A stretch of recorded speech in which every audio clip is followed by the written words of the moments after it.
Welcome to this week's Mindset video. Congratulations on coming this far. You have covered so much. We've already gone through all the way from A to the letter O. You've worked on science and art and nature projects together, history projects. You've incorporated so much language and vocabulary with your child. They're doing advanced grips in fine motor skills. You've focused on a wide variety of social and emotional objectives, from, self-soothing to conflict resolution.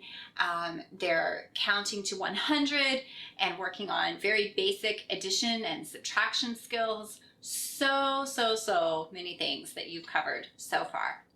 I want you to think back to the very beginning of the course, and I want brainstorm, maybe just make a little list for yourself real quick on, grab a receipt or an envelope near you and just brainstorm all the things that you can think of in the next 30 seconds that are new to your child, ways that your child has grown, new knowledge that they have, new skills that they have. It's good to do that every once in a while, just as a pat on the back, as a reminder to yourself of the progress that you and your child are making. It's really encouraging. If you have been keeping some kind of journal or record of the different things you've been doing and the new skills that your child is acquiring, now is a really good time to look back on that journal and to notice all of those things from the very beginning of the course up until now.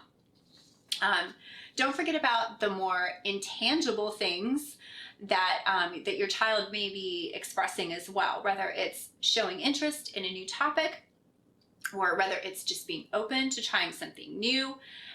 Those are things that result from the learning process too. So take stock of all of it. All of them are important wins. And really, maybe take a little break, celebrate somehow with you or your child, acknowledge to them how far they've come. It's a big job, and it's very important to acknowledge, our progress forward. For the remainder of the course, we have about 10 weeks left in the course, and just to forecast for you a little bit, we'll be continuing to work on these foundational skills that we've already laid down, but we'll also be incorporating some more, for instance, time and money objectives in math. We'll of course be finishing out the alphabet, and we have a lot more fun stuff coming up for you in the next 10 weeks. We'll be continuing to work on some more advanced fine motor grasps to really prepare for writing and holding crayons, holding pencils, and being able to write with a little bit more stamina. Still don't expect a lot of writing stamina at this age, but to continue to work on that skill as well.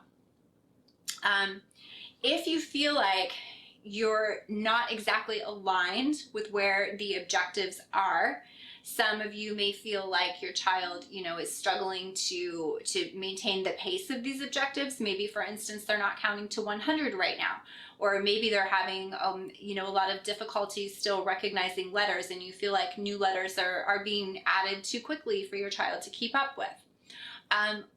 Now is a good time to step back and to figure out how to address that, because you don't want to just keep adding on to your child at a rate that they're not keeping pace with. It's not critical for your child to follow along exactly week by week with all of the objectives that we throw at you. That's just not realistic. Some children are going to go quicker with that, and some children are going to go slower, and both are perfectly fine.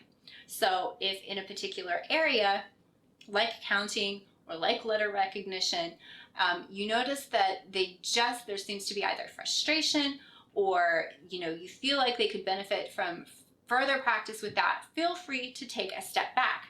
Nothing bad is going to happen if you do.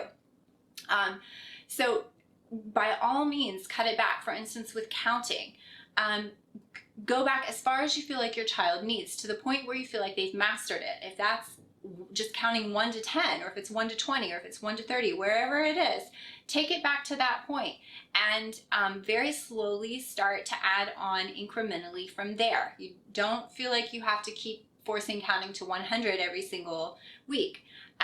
You meet your child, where they're at. And one of the great things that you can do to help them progress is to just take a break from it entirely. Sometimes a break is really what they need in order to be able to make the next step. And I cannot tell you how many times I have noticed that when I give my child a break from a particular subject, they seem to come back almost knowing more than they did when we left off with it.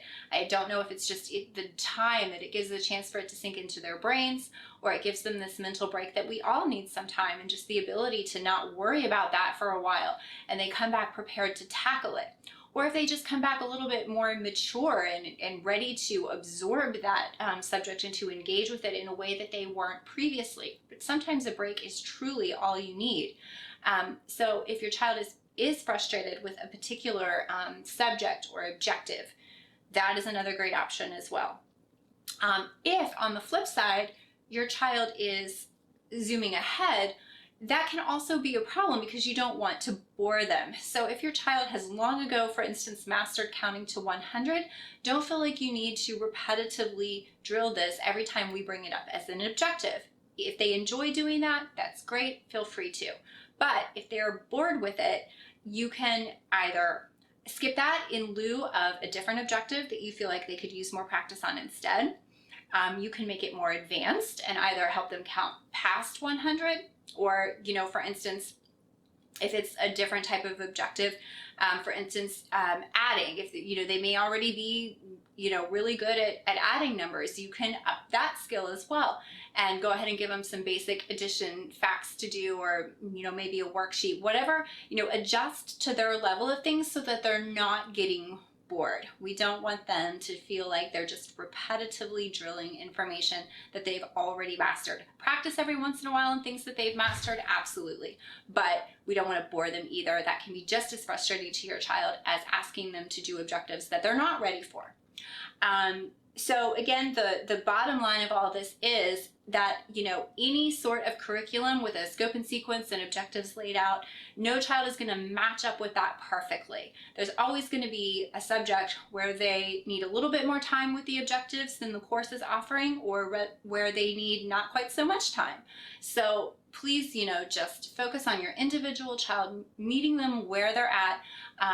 Don't be, beholden to that schedule as much as you are focused on meeting your child on each individual objective where they are and helping them progress from that point. So that's my words of advice to you for this week. I hope you have fun with your objectives for this week, and we'll see you back next time.